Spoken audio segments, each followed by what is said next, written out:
Hello, my name is Carrie Brown and I'm with the Central Mississippi Regional Library System. Today I'm going to be reading to you Magic Treehouse, Dinosaurs Before Dark, written by Mary Pope Osbourne.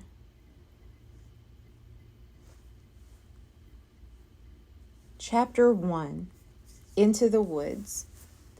"Help! A monster!" said Annie. "Yeah, sure," said Jack. "A real monster in Frog Creek, Pennsylvania?" "Run, Jack!" said Annie. She ran up the road. "Oh, brother," thought Jack.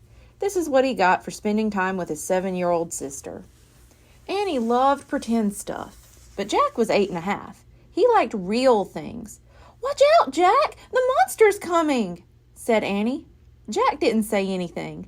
"Come on, Jack, I'll race you," said Annie. "No, thanks," said Jack. Annie raced alone into the woods. Jack looked at the sky. The sun was about to set. "Come on, Annie, it's time to go home," yelled Jack. But Annie didn't answer. Jack waited. "Annie," he called again. "Jack! Jack!" Annie shouted. "Come here, quick!" Jack groaned.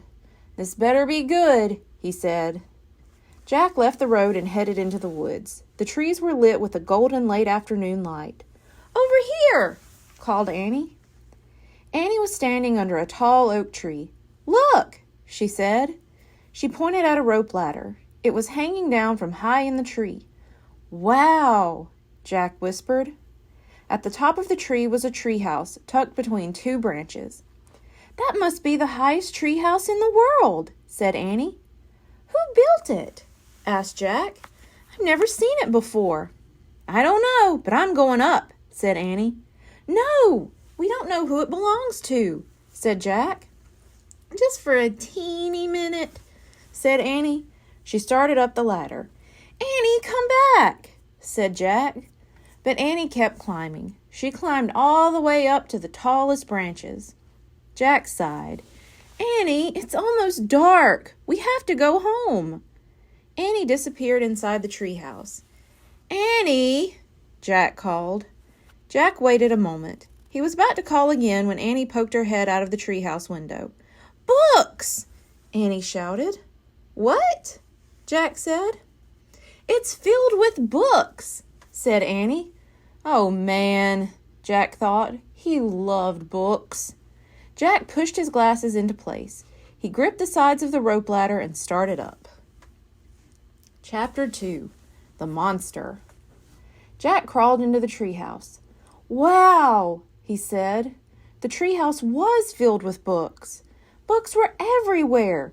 Very old books with dusty covers and new books with shiny bright covers. "Look," said Annie. "You can see far away." She was peering out the treehouse window. Jack looked out the window with her. Below were the tops of other trees. In the distance, he could see the Frog Creek Library and the elementary school and the park. Annie pointed in the other direction. "There's our house," she said. Annie was right. Jack could see their white wooden house with its green porch. In the yard next door was their neighbor's black dog, Henry. He looked very tiny. "Hi, Henry!" shouted Annie. "Shush! We're not supposed to be up here," said Jack. Jack glanced around the treehouse again. He noticed that bookmarks were sticking out of many of the books. "I wonder who owns all these books," he said. "I like this one," said Annie. She picked up a book with the castle on the cover. "Here's a book about Pennsylvania," said Jack. He turned to the page with the bookmark. "Hey, here's a picture of Frog Creek," said Jack. "It's a picture of these woods."